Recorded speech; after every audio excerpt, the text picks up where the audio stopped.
Hey there everyone, we have a brand new free-to-play unit that's out right now, that being Panne. So in this free-to-play comparison, we are going to take a look at her, slightly more in-depth look than what we did on the data mine information that we had, along with some other options that you might be looking at. And I did include one unit that was not free-to-play just because A, she's very popular.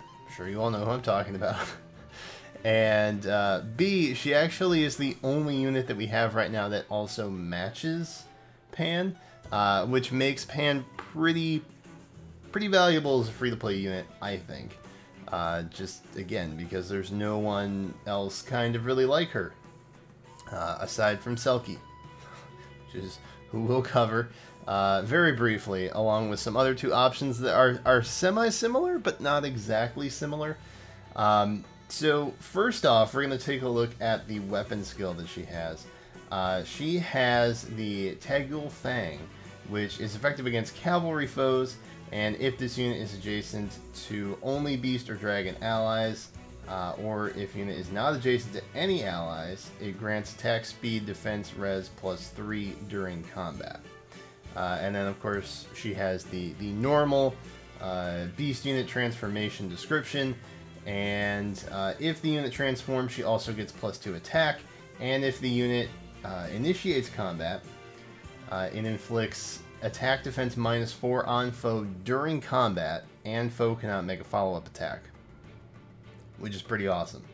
Now, this skill cannot be inherited, so this is strictly unique to Panne, which is pretty good, honestly. If you could inherit it, I don't know, maybe when we get more Taguel, it'll be inheritable, but I don't see that anytime soon.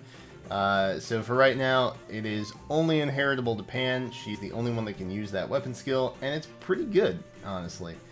She also comes with Astra, which a lot of units get Astra, so we're not too concerned about that.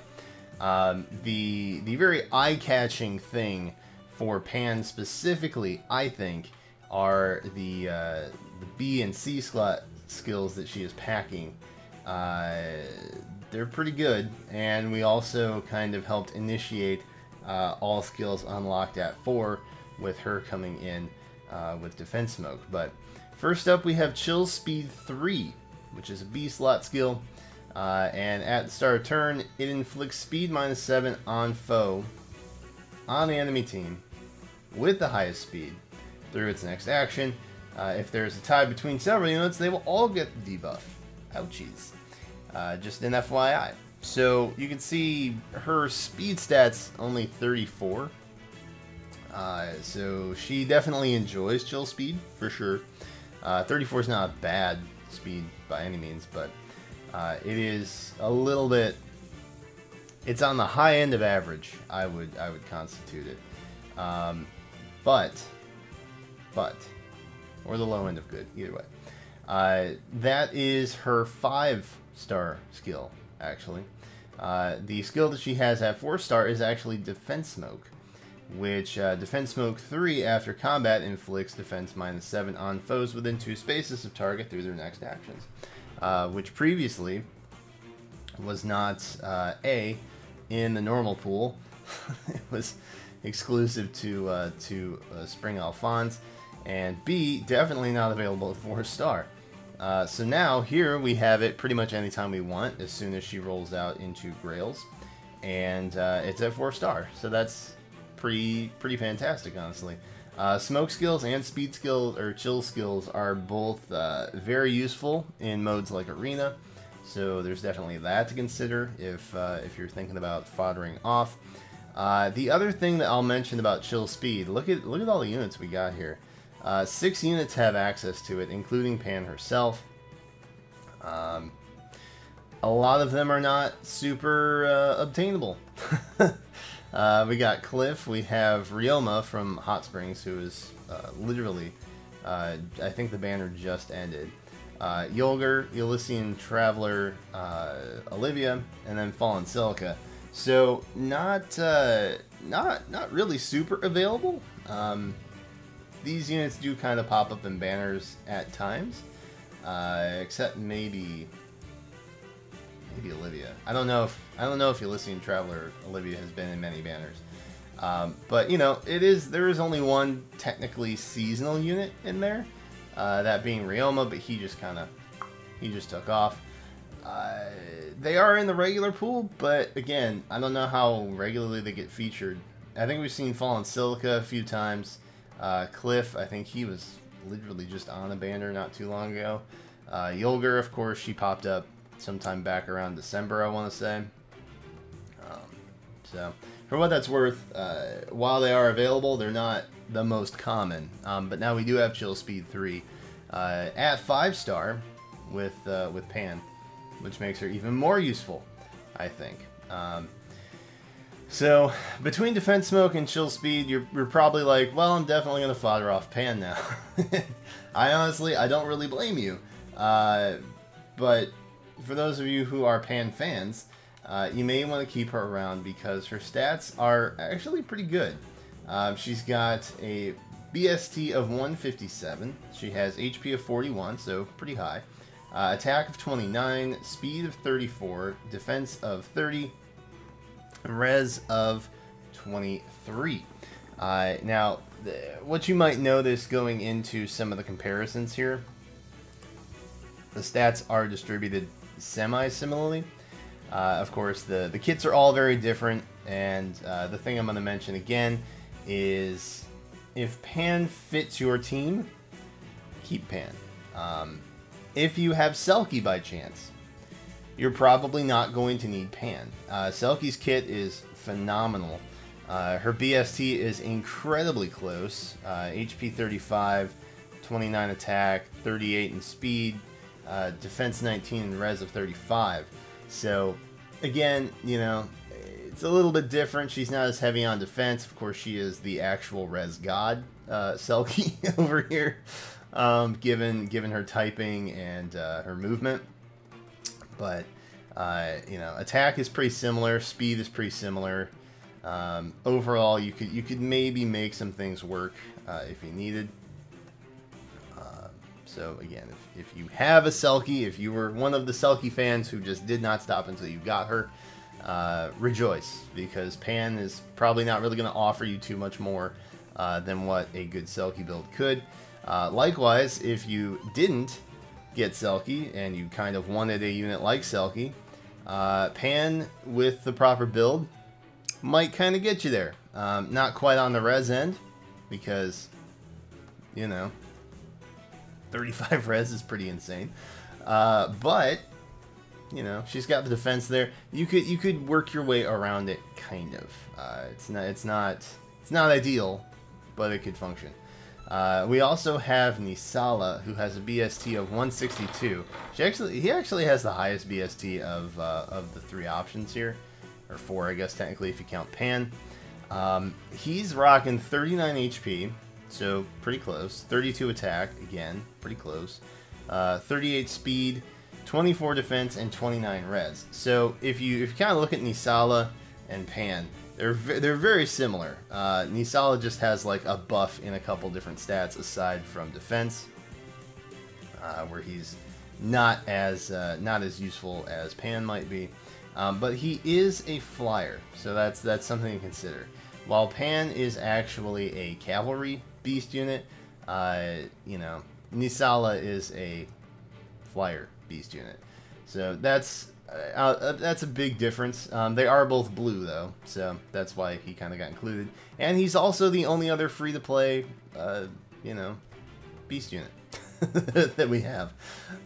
We don't really have a whole mess of beast units yet. I think the only movement type that we're missing right now is armor. So, rue the day when that happens. That'll be the next. That'll be the next big power creep that we get. Armor beast units.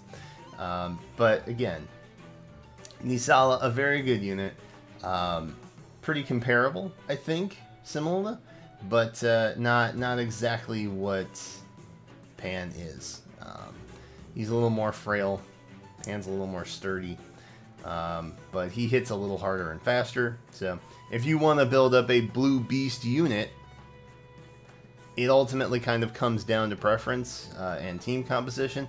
I personally would build up both Pan and Nisala, but if you have to prioritize, I might recommend Nisala first, just because he is super useful as a flyer. He doesn't get hung up in forests, which I think is kind of interesting. that some of the beast units get hung up in forests. That's confusing. But Nisala, you know, a good Nisala build is very, very good to have. So we didn't actually cover him because this little series I did wasn't around back when Nisala debuted. But Nisala definitely a top tier unit for free to play by any means. And then we've also got like Yarn, the New Year specifically, who was free back in the day. She's available with Grails as well. She is a blue cavalry unit, so she's a Lance Cav unit, which is kind of similar. Yes, kind of similar. But she is free to play. She does actually have the same BST 157. She's got 38 HP, 32 attack, 35 speed, 35 defense, and 17 res. So as far as stat shape, you can see they match up pretty closely for the most part. Lake Yarn has, you know, a little bit more defense, barely any more speed, attack, but a little less HP and res. So she's maybe not as tanky, but pretty darn close if you're talking physical defense. Res maybe not as well, but the stat shape is pretty similar. So if you're looking for just a blue cav unit, you know, obviously like Yarn is not a bad option. She's not the best possible option, but for free to play blue cav, she's probably your best bet, unless you want to go with Pan, whom I would probably give the edge to. Just ultimately, I would give the edge to them. Beast units in general over standard units, I think, have a slight more advantage, just because they can work with things like, if you're gonna run Horse Emblem, right? You are strictly kind of just talking cav units for the most part, but beast units can run with other beast units who can also be other movement types, as well as you've got the Manicheets, the dragons. So they kind of have an edge there in terms of like support skills that they have on C slot and things like that. So ultimately, I would just kind of default to beast units in general, so for what that's worth. But that's kind of a more in-depth overview of Pan and what she kind of brings to the table. She is a good unit, so if you build her up, I don't think you'll really have. I don't think you'll be upset if you build a Pan. However, I do also acknowledge very heavily that the skills that she brings are pretty premium, and until now, kind of hard to get. So. So for what that's worth, you might want to consider foddering off one or two. She will be around with Grails whenever a new update for that rolls around. So, you know, it's go nuts, I guess, if that's your thing. I'm glad to see that we did get Pan finally, and with that, I think we've kind of rounded out a lot of beast units that people generally kind of wanted. I know Selkie was very high on the list for a lot of people. Tibarn was also pretty high on the list, Nyla, and now we've got Pan. More beast units probably incoming. Again, the only regular banners that we've had this year so far have been beast units. So for what that's worth, we will be getting a new Binding Blade banner, which should be a new Heroes banner. That should be popping up around the 7th, I want to say. And then probably a Spring banner late March. So I don't know that we'll get any more beast units for a little while, but we could get a beast alt in spring. I don't know. The floodgates are open now, friends. So there's really nothing to do but wait and see. But that kind of concludes my deep dive into Pan. Let me know in the comments if you plan on foddering her off or building her up, and that's it. Thank you again so much for watching, and I will catch you next time.